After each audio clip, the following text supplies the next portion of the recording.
Hello, I'm Tony, and I am taking a trip back to my childhood.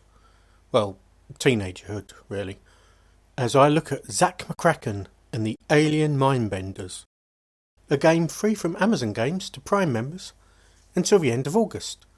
And I'm going to be calling it Zach McKracken from now on, because no one has time for that full title. Zach Mac is yet another point-and-click adventure from 1988, like Maniac Mansion, which it does reference by including a poster for it within the game.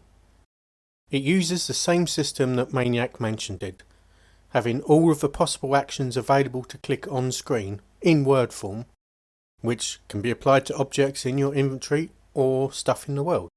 These actions are adaptable. For example, when you're in the pawn shop, buy and sell options appear and then disappear when you leave the shop.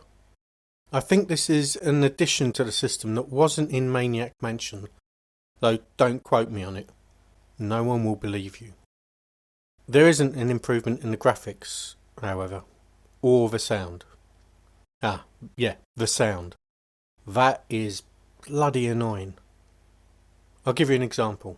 Here's the sound for the light in one of the stores that you can see at the beginning of the game.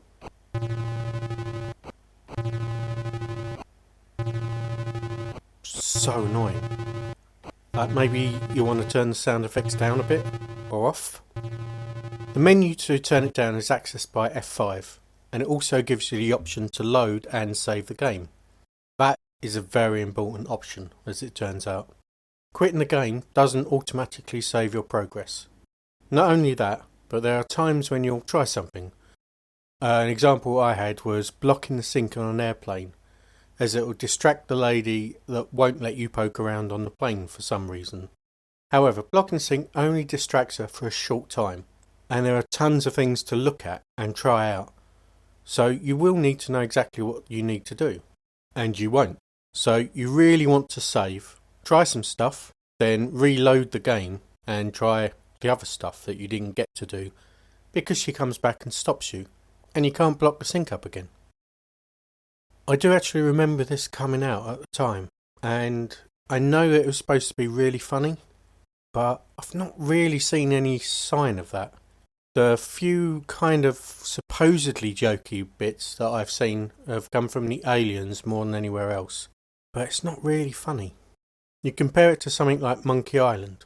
This has far fewer comedic sections, and they tend to be in cutscenes.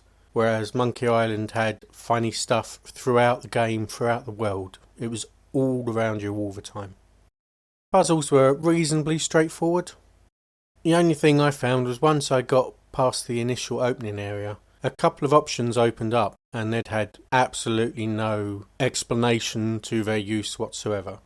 So that was a little bit confusing, but I did have a clear path to follow, so I think I'm just being picky because I just don't like these type of games anyway. It's not actually a bad story, and it's kept going throughout the game with all of the cutscenes that I talked about that kind of keep you involved in the plot, keep the plot in mind. Now, I wouldn't call this game a classic, which I did for Maniac Mansion, because this game builds on the framework that the previous game created. Not so much a classic, more old. I have no idea why Amazon are picking up such old games. It's odd. It's weird, right? Am I the only one that thinks it's weird? For people that like point-and-click adventures, this is probably a good time. I remember reviewers at the time giving it positive reviews and calling it wacky. Wacky! Bear that in mind if you do want to play it. I've said before, in a couple of other reviews, that these games are not for me. I found that I made decent enough progress within the half an hour that I did play. Well, I actually played an hour, but I didn't realise that it didn't save, so I kind of had to do half hour again after I quit. But I made decent enough progress that it was okay. I didn't get frustrated. I'm going to give Zach Mac a mediocre recommendation for people that like point-and-click adventures. I'm now going to use my keyboard with the game, then close game, and get back to a life that isn't so restrictive on the things I can do. So thanks for watching, and I'll talk to you soon. Goodbye.